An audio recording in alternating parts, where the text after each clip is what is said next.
CQ, CQ, CQ. This is Kilo 5 Charlie Lima Mike, and you are listening to the Everything Ham Radio podcast.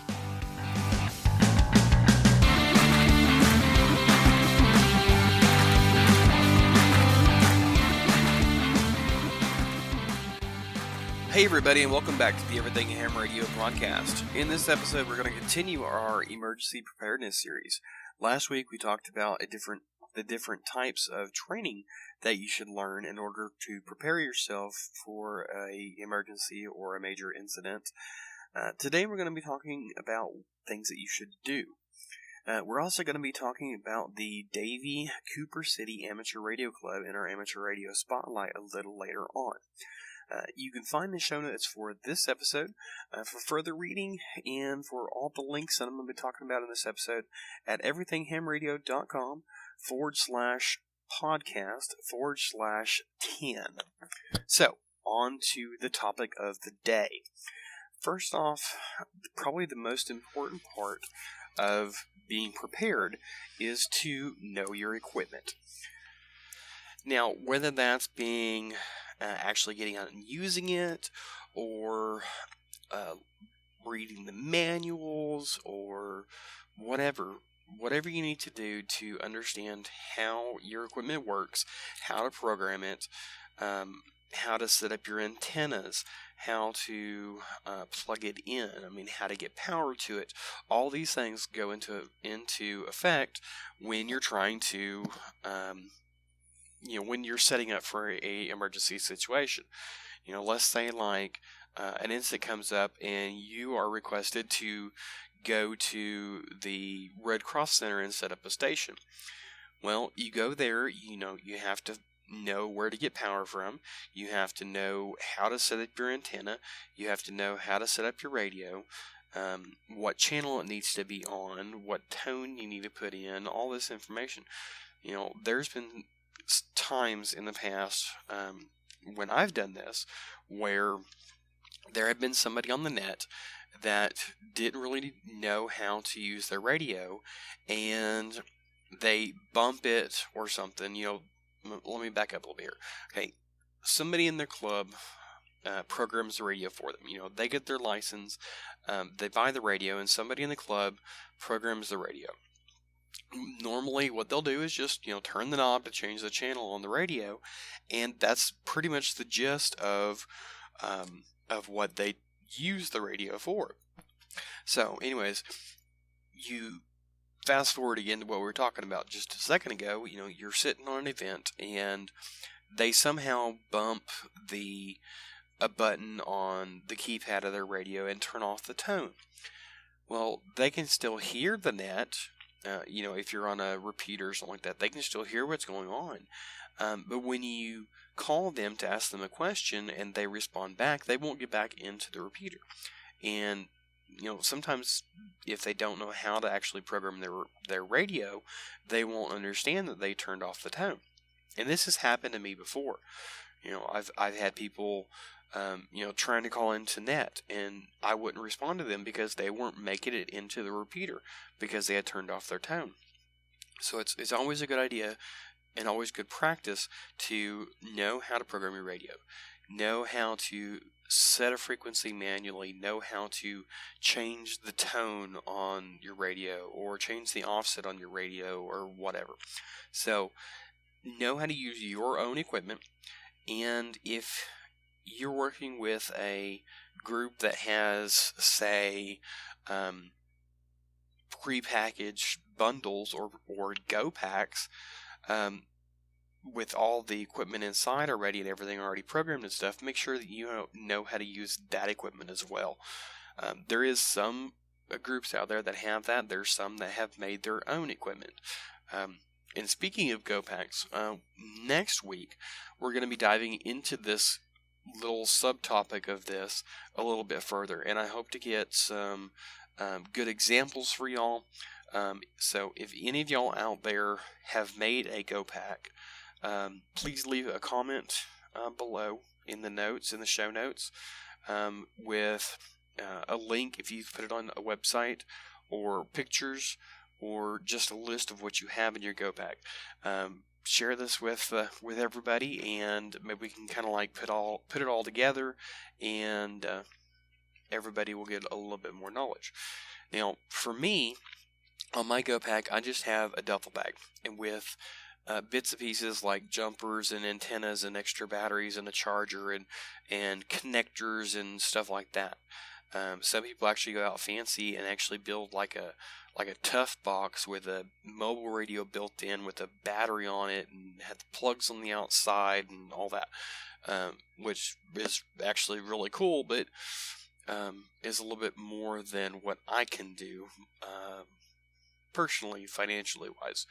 But like I said, we're going to be diving into that a little bit deeper next week. So next on our emergency preparedness is training nets. Now, training nets are normally held by your local club. They are like weekly nets, bi-weekly nets. Some of them have daily nets. Normally the daily ones are probably informal. And by informal, I mean there's two different types of nets. There's a formal net and there's an informal net. The formal net is basically where the net control operator has ultimate control over the frequency. Okay, and you as an operator, you as a user in that net, you have to call net control before you can talk, and you have to ask permission before you can talk to somebody else. This is how probably 95% of any emergency net that you're going to be participating in is probably going to work. Informal nets are just kind of like a group of people together that are talking and passing traffic back and forth, and somebody's actually writing it down. It's basically just a rag chew session. Basically, is what it amounts to. So as I was saying, the net control is basically in the ultimate control. They're kind of like an air traffic controller does with airplanes. If the air traffic controller says to dive to 5,000 feet and plane 2 climb to 7,000 feet so they don't hit each other, if one of them doesn't listen, then somebody's going to crash.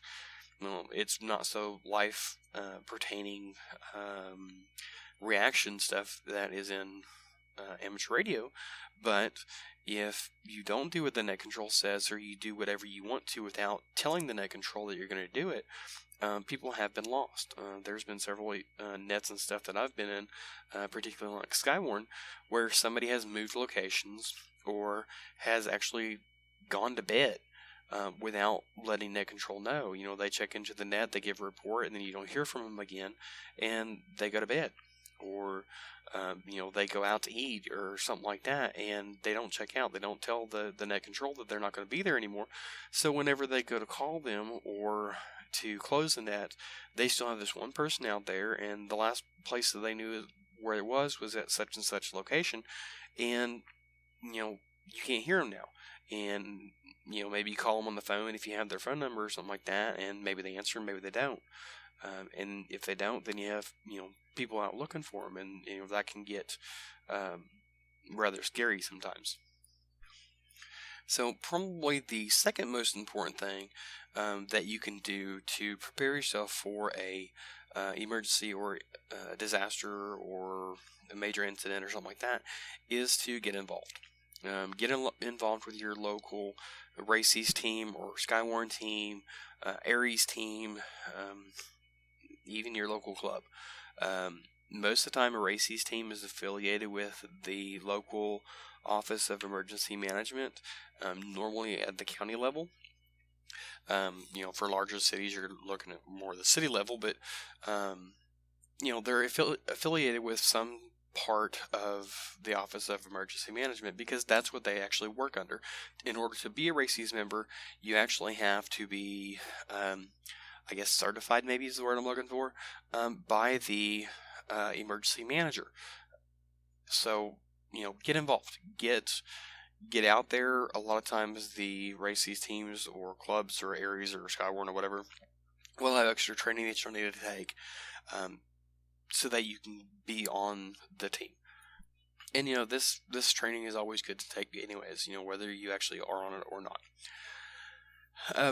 Another thing really is what I call the 3 Ps. Practice, practice, practice. The first part is practice patience. And by practice patience, I mean, several things, okay? First off, by practicing patience, we need to learn to wait. And by wait, I'm saying don't what is called quick key. When you key up the microphone in order to talk, you should wait and practice waiting a second or even 2 seconds before you actually start talking. And the way that I do it personally is, I'll have my microphone sitting down on my lap or on my armrest beside me or something like that. I will have it in my hand. I will push the button while I have it still on the armrest, and after I push the button, I'll raise the microphone up to my mouth and then start talking. And that normally takes about a second. Well, that gives the repeater time to key up. That gives my radio time to key up, the receiver time to key up. All this happens at the speed of light, but it still takes time. So let me kind of draw a picture of what actually happens when you talk on a repeater. And this is just a standard VHF, UHF repeater. Nothing special, no links, no nothing like that. Okay. Now, you key up your radio. Okay. Your radio transmit the way the radio waves go out from your antenna. The repeater antenna receives it. The antenna changes that into an electrical signal and sends it through the coax. The coax could be 100 feet long, it could be 1,000 feet long, depending on how high the antenna is at the repeater. It travels down that coax down into the duplexer. The duplexer will forward it on to the receiver, which works in tandem with the controller of the repeater. Now, the controller and the receiver will listen to see if there is the correct tone embedded in the signal, if the repeater requires one. And if it does, then it will open up the transmitter. The transmitter will take that signal and put it out back through the duplexers, back through that coax, back to the antenna, and transmit it out. Then that signal will go to whoever you're talking to. Their receiver will pick it up. It will open the speaker on your radio, and you'll be able to hear it. Now, like I said, this all happens at the speed of light, but there is some slowdown in there. The receiver recognizing the signal, and the controller recognizing that it has the proper tone to open up the transmitter, and the transmitter keying up its own output from it, and the travel time that it takes to go through the coax. All this takes time. Now, granted, it's maybe 1/10 of a second to key up the transmitter after it gets a receiver, but still it adds up. So it's always good to have, at least a 1 count before you start talking. As I said before, this actually, we're just talking about a simple standalone repeater. With the D-Star system, the System Fusion system, repeaters that are linked, all this takes extra time. And let's say, for example, here, before we changed over to the System Fusion repeaters here in my local county, the two repeaters that were our club repeaters were linked together. And when you talked on the 440 repeater, it would transmit out on the 2-meter repeater and vice versa. So basically, you would talk in on the 2-meter repeater, it would do its thing, going down the coax, going through the whole checking for the tone, the receiver, transmitter, going back out and retransmitting the signal. Well, not only that, but it would take that signal and it would send it up through a separate coax with another antenna that was pointed directly at the 440 machine and would transmit it over there. The 440 machine would receive that signal. It would go through the receiver, check the tone, or check to make sure that it came from the right thing. It would key up its transmitter and transmit out. So not only did it take a second for the regular repeater for the 2-meter repeater to key up, and then it took an extra half second or so for the 440 repeater. So then you really needed to wait like 2 seconds. So depending on the repeater that you use or what your setup is, you might have to wait a little bit longer, but definitely always try to keep at least 1 second before you start talking. So the second practice that we're going to talk about is practice talking. The talking part aspect of it can be a little hard sometimes, but again, it just kind of takes practice, and it kind of ties in with the third practice, which we're going to talk about in just a minute. Normally, people tend to talk at a higher pitch and faster when they're excited. If you get on if you're driving down the road and somebody has an accident in front of you, the adrenaline is pumping in your body. You jump on the phone and you're trying to talk to 911, and you're talking super fast, and they're having problems understanding you. Well, the same thing happens when you are out, storm spotting or something, and you see a tornado. Your mind is going to be racing. Your heart is going to be pounding, your adrenaline is going to be going, and you're going to be talking faster, and you're going to be talking louder and higher. So you always have to kind of calm yourself down before you start talking. This is like a conscious thing that you have to do, because it, subconsciously or naturally, you're going to be doing this automatically. The other thing that you also need to make sure that you always do, whether this is in an incident or whether it's just in a general practice, is to always remember to speak clearly and at a speed where it is understandable for everybody. So, if you don't do that, then, people might not be able to understand you, or, something like that. So, along with the practice talking, we come to the practice thinking. This part of it is also really happens a lot when people are in emergency situations. If you get let's say you're on WeatherNet, okay, and you have one person that isn't thinking before they're talking, and they key up, and they give their call sign, and they say, well, it's raining here at probably about an inch an hour, and the winds are blowing, I'd say probably 15-20 miles an hour, and I'm getting a little bit of hail. And then they clear. Well, during this time, when this person that didn't think before they keyed up, they have a guy that's on the other side of the city or on the other side of the county that has a funnel cloud that is turning into a tornado, and they can't get in, they can't be heard, because this other person is saying or about, or well, I think, or something like that, and he's taking a long time. He or she is taking a long time.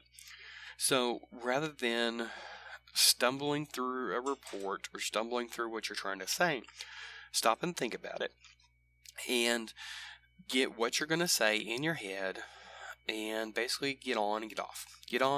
Said what you got to say and get off. So rather than that whole big old long thing, think about it and say something like, well, I'm getting about an inch an hour rainfall, I have about 15 to 20 mile an hour winds, and I'm getting a little bit of hail, and then sign off. So rather than taking up 15, 20, 30 seconds giving a report, you take 5 seconds. So that means that person that has the funnel cloud or the tornado that's forming can actually get in a whole lot faster. So always think about what you're going to say before you say it. And when you do this, this also gives you the extra bit of time to calm yourself down, to be able to speak clearly and calmly in an even tone where you can be understood. So what other things do you think that people might do to help prepare themselves to help out in an emergency situation. Help out with races or Aries or Skywarn or something like that. Things come to mind as I'm recording this, and probably after I get done recording this, I'll probably think of something else. Like just now, I just thought, okay, well, make sure that you have a map of your county. Make sure you always have at least half a tank of gas. Make sure that you have a couple extra of your prescription medication, or an extra pair of reading glasses, or make sure that your significant other knows where you're going to be.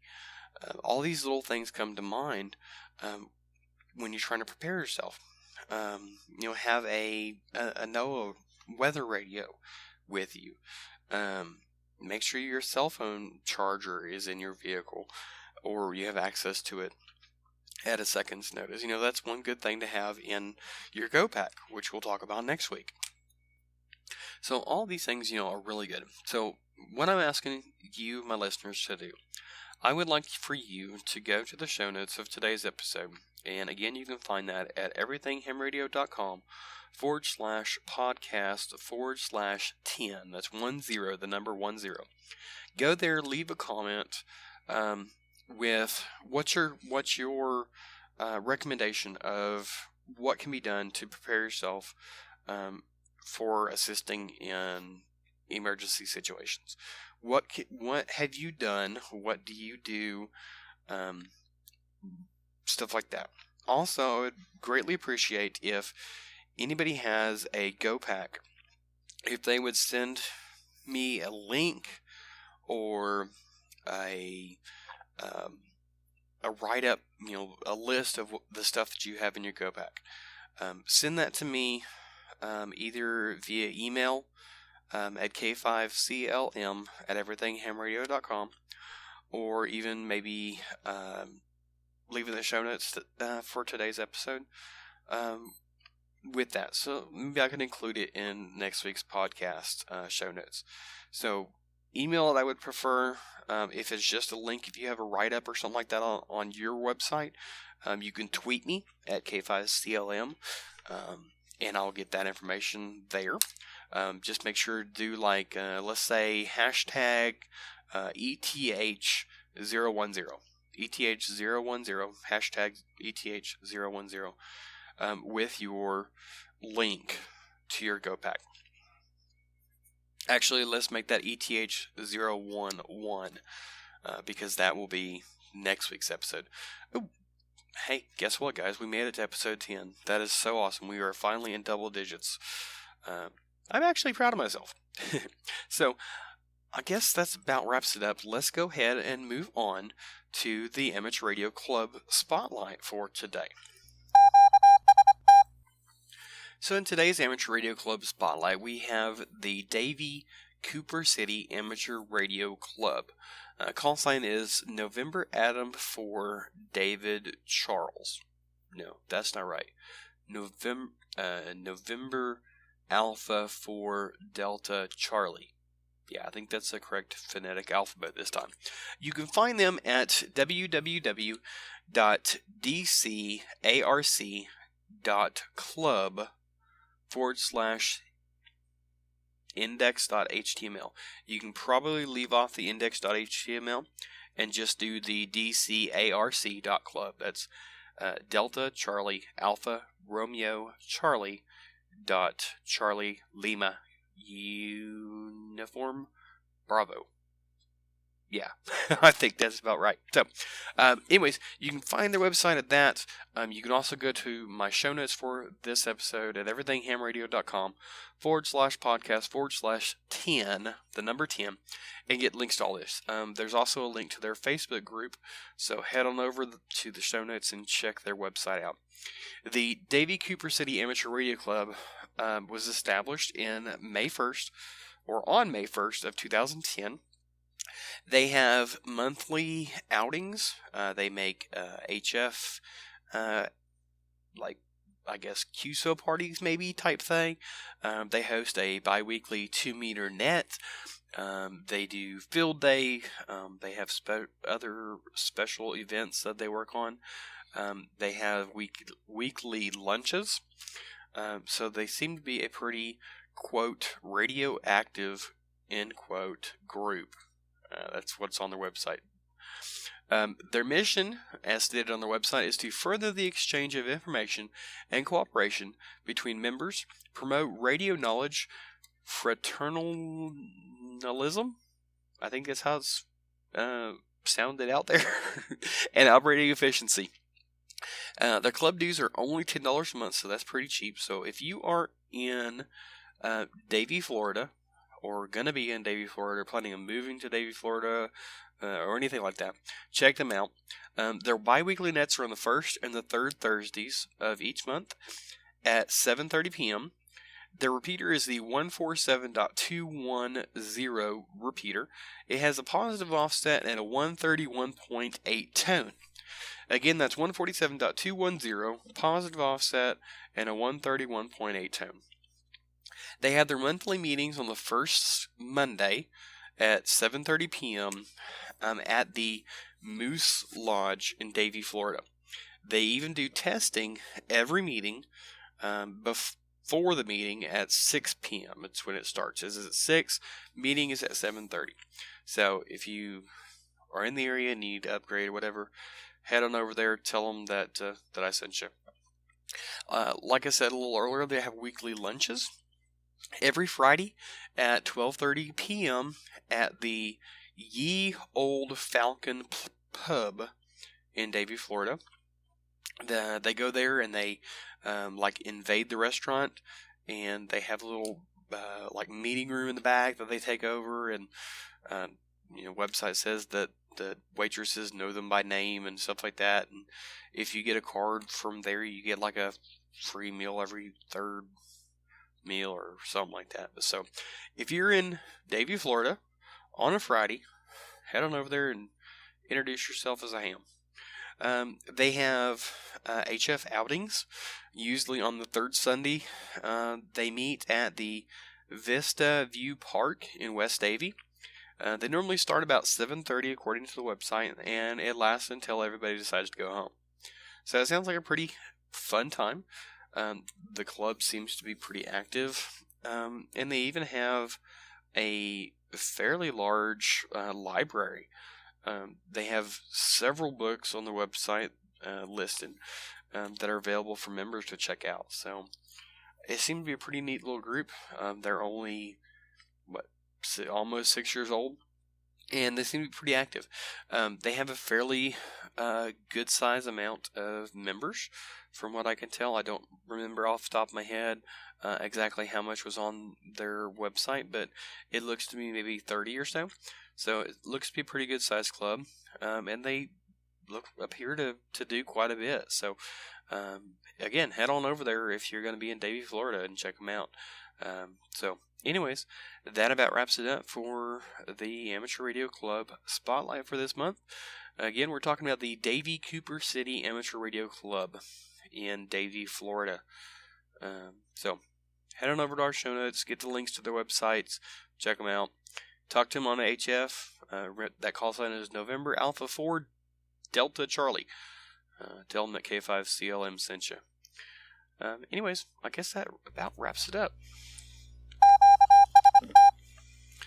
Alright guys, one more thing before I go. I really want to apologize for this, maybe for the quality of this episode.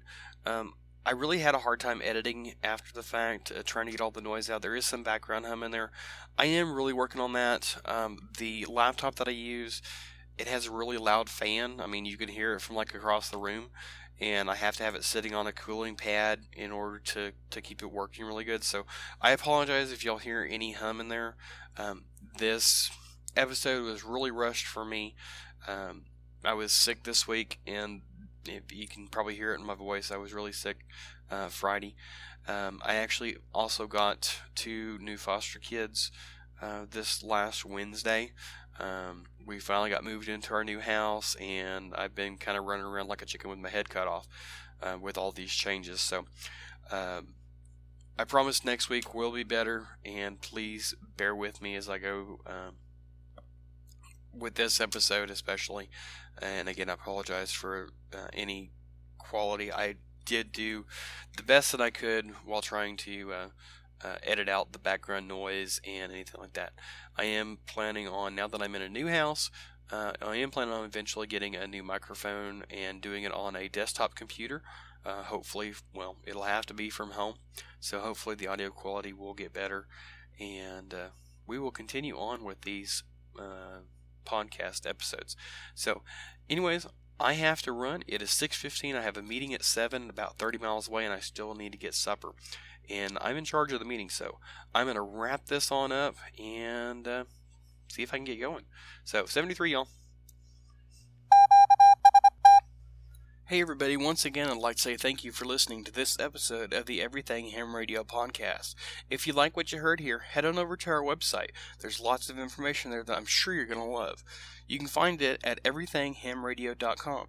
While you're there, subscribe to get emails on when I publish a new post or a new podcast. You can click on the subscribe button at the top of the page or go there directly at everythinghamradio.com/subscribe. Also, like me on Facebook at facebook.com/everythinghamradio and follow me on Twitter at K5CLM. Also, I would greatly appreciate it if you would subscribe to this podcast, like it, share it with your friends, help me spread the word. So until next time, 73.